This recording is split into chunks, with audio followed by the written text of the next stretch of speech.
After the Punisher was framed for killing over 20 people, Frank became the most hunted man alive, and somehow the Avengers weren't as ready for him as they thought. You see, once, an ex-Marine sergeant named Rachel Cole was celebrating her wedding when it was suddenly attacked and turned into a massacre. The assault killed everyone there, from her husband to her family, leaving Rachel as the sole survivor. While recovering, she discovered that a criminal organization known as the Exchange was responsible for the attack. So after she healed, Rachel set out to hunt them down and crossed paths with Frank Castle, better known as the Punisher, who was already targeting the same group. Realizing they shared a common enemy, Frank and Rachel teamed up, but things quickly spiraled out of control, so much that... Hey honey, miss me? Spider-Man and Daredevil tried to help them so that no more people would die. Even as Daredevil attempted to reason with Rachel and talk her out of it, he realized she was becoming more and more like the Punisher, and that it might already be too late, as anger and revenge had clearly consumed both of them.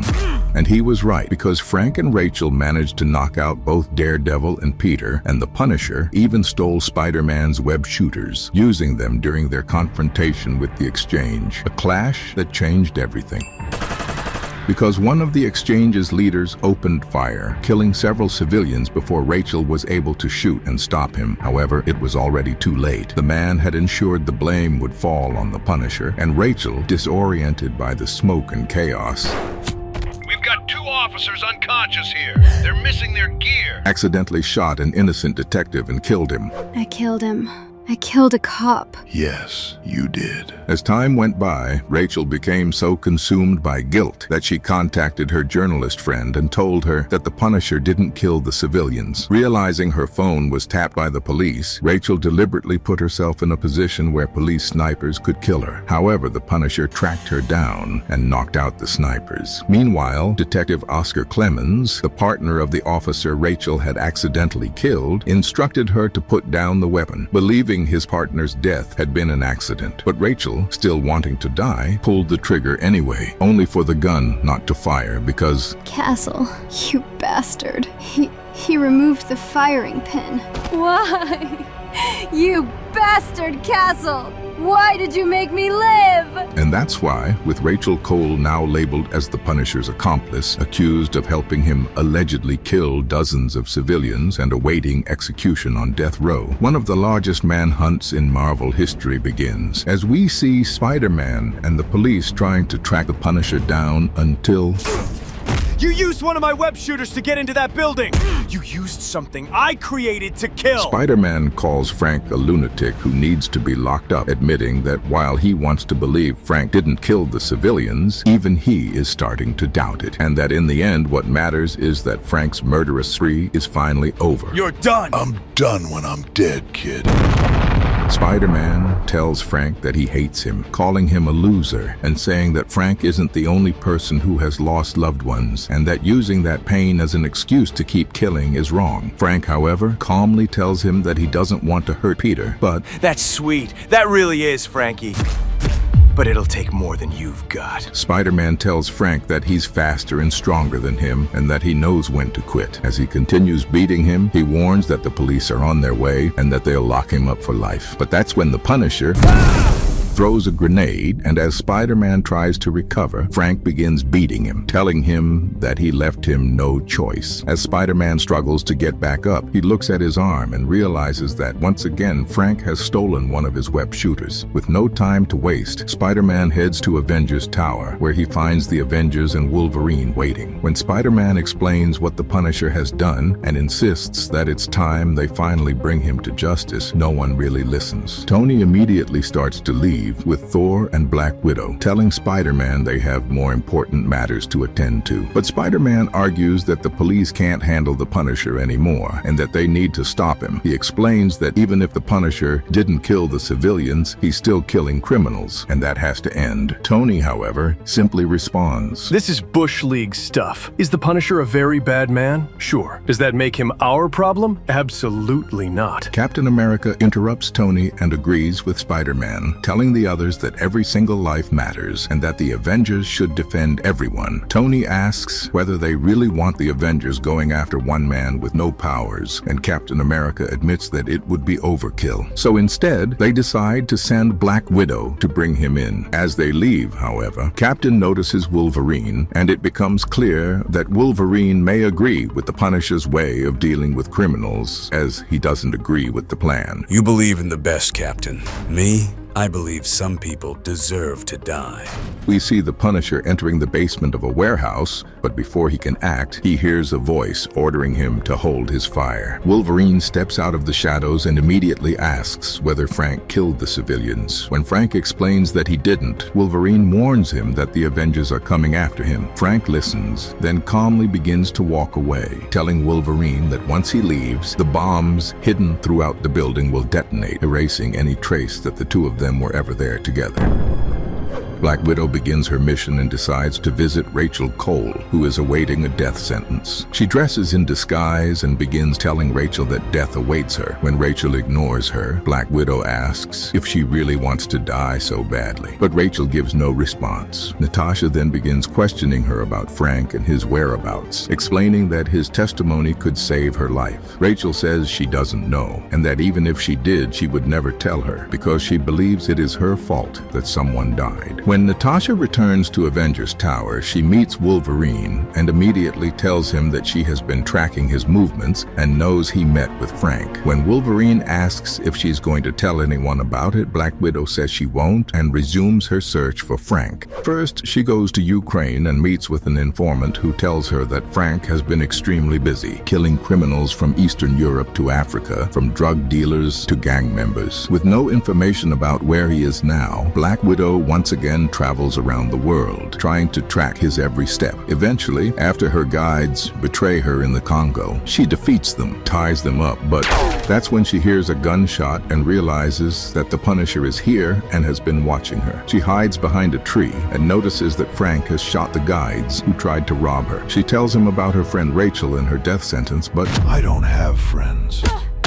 they begin trading punches, with Black Widow telling him that even though he's stronger, she's much quicker. But for some reason, Frank goes somewhere, so Natasha follows him, telling him she's been tracking him for months and won't let him get away. But that's when she realizes Frank has led her to a village that's clearly in trouble. Understanding that she has no choice, Natasha helps the villagers. Afterward, she calls Captain, telling him that Frank clearly led her there because he knew that Natasha wouldn't let the villagers suffer and would help them while he got away from her. But that's when... All right, it's time to try a different approach to the Punisher.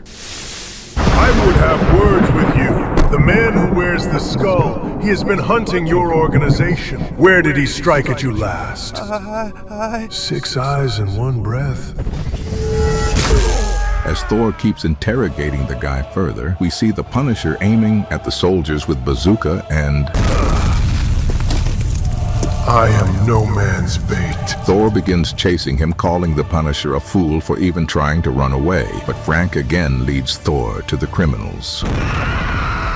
Thor arrives and tells Frank that he's impressed, realizing that Frank deliberately led him there. With a single throw of his hammer, Thor instantly destroys the base and tells the Punisher that it's over as Frank lies on the floor. But Frank keeps trying to fight, forcing Thor to knock him out with a punch. When Frank wakes up, he sees Thor standing over him, telling him that he only wants to talk. Thor gives him a drink and begins speaking about war, explaining to the Punisher that when a man abandons his life for war, he may eventually lose his purpose to fight at all. He then tells the Punisher that he will leave his guns behind and give him a choice, but asks him to first listen to his wisdom. Thor explains that he understands Frank well, the madness he's struggling with, and that he knows what it feels like when one's entire life becomes a battle. He then asks Frank whether he is not simply a warrior who has lost himself because he no longer knows how to live without war. The woman who was your ally will die for you. Is that a righteous sacrifice? Is that what you have fought for? Thor gives him one last drink and tells him that maybe it's time to hang up his weapons and walk away from the war. Thor then goes to Avengers Tower and tells Captain that he spoke with him. As Captain reads the newspaper, he tells Thor that he hopes the Punisher will finally come to his senses. But when he meets with Tony, You really think a do the right thing lecture from Thor is going to convince the Punisher to do anything? Captain explains that at the end of the day, the Punisher is still a Marine and would show up if it meant trying to save a comrade. Tony doubts this, saying that Frank stopped being a Marine a long time ago and may have lost whatever honor he had left, but Captain refuses to believe it. Meanwhile, we see the Punisher drawing closer and closer to the place where Rachel is imprisoned, moving through trains and crowds. Natasha explains that traveling this way would be the only way for him to reach her without being seen, and that's when we realize that Captain has something planned, as they determine that tomorrow will be the best window for the Punisher to strike and attempt to free Rachel. But Tony once again... You don't think we're maybe being a little overcautious here? It's one guy with a lot of guns. He may be good, but he's not Hawkeye. Tony, Who is that? Hawkeye doesn't shoot to kill. That's when we see the Punisher infiltrating a gang, telling the men to put on body armor marked with his iconic white skull if they want to live. Meanwhile, Captain visits Wolverine, who immediately tells him that everyone except Natasha is underestimating Frank. Captain asks Wolverine to stand down tomorrow, but as Wolverine leaves, he warns him about how dangerous Punisher really is. Iron Man keeps working late at night, but as he keeps looking at screens, we see the Punisher standing behind him. The big day arrives, and Spider-Man tells Cap that everything feels too calm. Cap reassures him, saying that Frank is probably watching their every move. That's when we see Rachel being led toward the van. As Cap leaves with her, Spider-Man tells him that the Punisher is nowhere to be found. Thor descends from the sky and reports the same, but Cap insists that Frank will most likely strike near a bridge, knowing it's the best strategic point. And of course, Captain! Cap says he's okay and instructs Thor to cover the rear of the van. But that's when we see Spider-Man heading toward a nearby building, and Looks like your boyfriend came back after all. Go to hell. that's when the truth becomes clear. The woman Cap escorted to the van wasn't Rachel at all, but Black Widow, disguised as her since they had hoped to outsmart the Punisher. But as shots continue to ring out, hitting Cap and Thor, Cap quickly realizes something's off because they're being fired on with rubber bullets. And that's when Natasha appears, accompanied by two men, the same gang members the Punisher had ordered to wear his bulletproof vests. We've been played. At the same time, Spider-Man keeps an eye on the real Rachel, but when he looks up, he notices a man wearing one of Iron Man's suits. The man blasts Peter, and it quickly becomes clear that it's the Punisher who managed to steal one of Tony's suits. So, as Spider-Man struggles to recover, the Punisher frees Rachel and escapes. The Avengers quickly realize they've been outsmarted. Tony explains that Frank cut the power linkage to his building and stole the suit by exploiting a weakness Tony didn't even know existed. So finally, Tony gets really mad. Now I really want to spank this guy. Tony locates his stolen armor while Thor tells him to be careful and not to touch it, but Tony does anyway.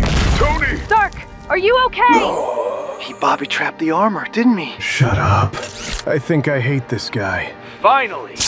Welcome to my world, Rust Bucket. The Punisher helps Rachel escape as she confesses how guilty she still feels about the death she caused. Frank then tells her they don't have much time before the Avengers arrive, and that's when Wolverine reveals he's already there, suggesting the safest escape route, one the Avengers are unlikely to find. So the Punisher hands Rachel some money and weapons and simply tells her to get out of here. Wait, you are not coming with me? It's the Avengers, Sergeant. There was only ever one way this would end. As Rachel keeps talking, he tells her to run again, so she escapes with Wolverine while the Punisher stands behind, watching them disappear. 10 minutes later, Tony arrives and tells the others he doesn't see anyone. Cap instructs Tony to wait and not touch anything, but once again, Relax, Cap. Fool me once, shame on you. Fool me twice, shame on me. But no way I let the Punisher fool me 3 times. Spider-Man's never going to let me hear the end of this. Tony detects Frank and immediately attacks him, knocking him to the ground. Tony admits that he didn't think Frank was worth the trouble until now. The Punisher releases a cloud of smoke to escape, but Tony replies that he doesn't need sight when he has sensors. Frank responds by firing repeated shots at Tony's helmet, overwhelming the sensors and disorienting him. But that's when the rest of the team finally arrives. I have him! Thor attacks him, but the Punisher counters by using the stolen web shooter. Natasha sees her opening and strikes, kicking him hard. Spider-Man joins the fight, but he misses his attack and... Nuts. The Punisher fires rubber rounds to take him down.